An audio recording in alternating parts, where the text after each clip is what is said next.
इतनी तालीम हासिल करने के बाद भी वो फेलियर ही रहा, लेकिन उन्होंने बहुत प्यार दिया। और क्योंकि उनके पास पैसे नहीं होते थे तो मेरे हर जन्मदिन पे अपनी कोई पुरानी चीज मुझको दे दिया करते थे। तो पहली पुरानी चीज जो, और बहुत बड़ा चढ़ा के उर्दू में अच्छे अच्छे अल्फाज यूज करके मुझे इंप्रेस करते थे कि बहुत अच्छा प्रेजेंट दिया है मुझको। तो वो मुझे पहली चीज उन्होंने मुझे, ये मैं हर जगह पर बोलता हूँ, स्कूल के बच्चों के फंक्शन पे, येल यूनिवर्सिटी में, एडिनबरा में, क्योंकि आप लोग सब अपनी लाइफ के उस थ्रेशोल्ड पे हैं जहां से आपको कामयाबी हासिल करनी है इंशाल्लाह। सो पहली चीज जो उन्होंने मुझे दी थी, उन्होंने मुझे अपना शतरंज का सेट दिया था, टूटा फूटा सा। वो शतरंज हर रोज खेलते थे। हनुमान मंदिर के जो हेड प्रीस्ट थे, पंडित थे, उनके साथ रात को जाके मेरे वालिद जो हैं शतरंज खेलते थे। और उन्होंने मुझे कहा कि शतरंज से आप जिंदगी के बारे में बहुत कुछ चीजें सीख सकते हैं। पहली ये कि कोऑपरेशन और साथ मिलजुल कर काम कैसे करना है। दूसरी ये कि जिंदगी में आगे बढ़ने के लिए कभी कभी पीछे भी हटना पड़ता है। तीसरी ये कि जो छोटे लोग होते हैं, जो आप समझते हैं, कई लोग ऐसी बात मानते हैं, जो पॉन्स होते हैं, जो प्यादे होते हैं, उनकी सबसे ज्यादा इज्जत करना जिंदगी के अंदर। कोई भी इंसान छोटा नहीं होता, हमेशा हमेशा जिंदगी में काम आता है। और कामयाबी हासिल करने के लिए आखिरी बात शतरंज ये सिखाती है हमको कि कभी कभी जिस चीज से सबसे ज्यादा लगाव होता है, जैसे रानी से अमूमन हो जाता है, कभी कभी उसे भी सैक्रिफाइस करना पड़ता है आगे बढ़ने के लिए। दूसरी चीज जो उन्होंने मुझे दी, मेरे पास है वक्त, 2 मिनट बोल सकता हूं मैं, सॉरी। दूसरी चीज जो उन्होंने मुझे दी थी, वो एक टाइपराइटर दिया था। आज के जमाने में आई डोंट थिंक किसी को, बहुत सारे बच्चे होंगे यहाँ पे जिनको मालूम भी नहीं होगा टाइपराइटर कैसा लगता है। अब सब कंप्यूटर पे काम करते हैं। तो टाइपराइटर के ऊपर जब आदमी लिखता है और अगर गलत लिखता है तो उसको मिटाने में बहुत तकलीफ होती है। So you have to be very diligent, बहुत ध्यान से लिखना पड़ता है। हम गलती नहीं कर सकते। और टाइपेक्स यूज करते थे टाइप को निकालने के लिए, कभी उंगली फंस जाती थी उसकी कीज के बीच में, मगर बहुत मेहनत से, बहुत डिलिजेंस से काम करना पड़ता था। तो जब मैं उस पर टाइपिंग सीखा स्कूल में कॉमर्स करते वक्त, so the only thing I realise is that practice makes you perfect. तो जो भी काम आप जिंदगी में करें उसको डिलिजेंस से करें, ऐसा करें कि कोई गलती ना हो, अपना पूरा दिमाग लगाकर करें, सोच समझ कर करें।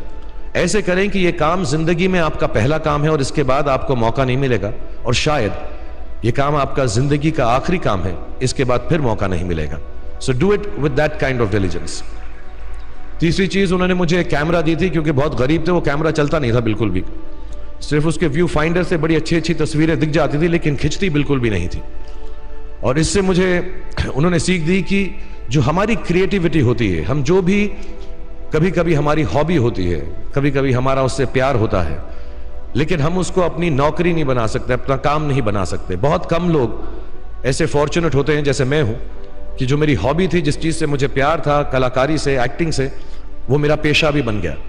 अमूमन ऐसा होता नहीं है, लेकिन जो हमारी कला है, चाहे वो पोएट्री है, चाहे वो लिखना है, चाहे वो पेंटिंग है, चाहे जो भी चीज, गाना है, अकेले में गाना है, हमारी क्रिएटिविटी जरूरी नहीं है कि दुनिया एक्सेप्ट करे।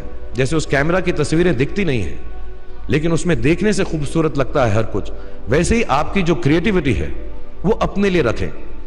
क्योंकि जिंदगी में कभी ना कभी, कहीं ना कभी ऐसा मुकाम आएगा जब आप बहुत अकेला फील करेंगे।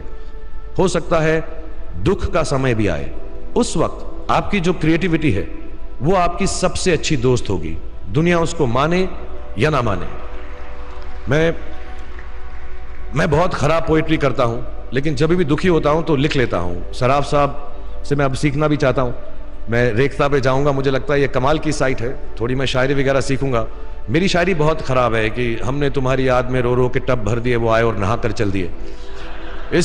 इस लेवल की पोएट्री है। लेकिन जब दुख होता है, ये भी बैठकर जब लिखता हूं तो बहुत दिल को शांति मिलती है। आखिरी चीज मेरे वालिद जी ने मुझे दी थी, वो दोनों मिक्स है। मैं जल्दी खत्म करता हूं क्योंकि आप लोगों के पास वक्त नहीं है, आप लोगों को अपनी डिग्रीज लेनी है, सोच रहे होंगे इतना वक्त जाया कर रहा है हमारा ये। तो मैं जल्दी से बताता हूं। एक, उन्होंने मुझे कहा एक सेंस ऑफ ह्यूमर हमेशा रखना जिंदगी में, हंसते हमेशा रहना, एक चाइल्ड लाइक इनोसेंस जरूर रखना।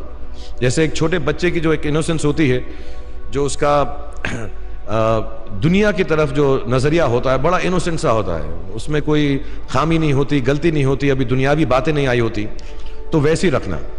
कई बार बचपन में मैंने जब बदतमीजी की या कोई गलत काम किया तो उन्होंने सेंस ऑफ ह्यूमर से मुझे बचाया।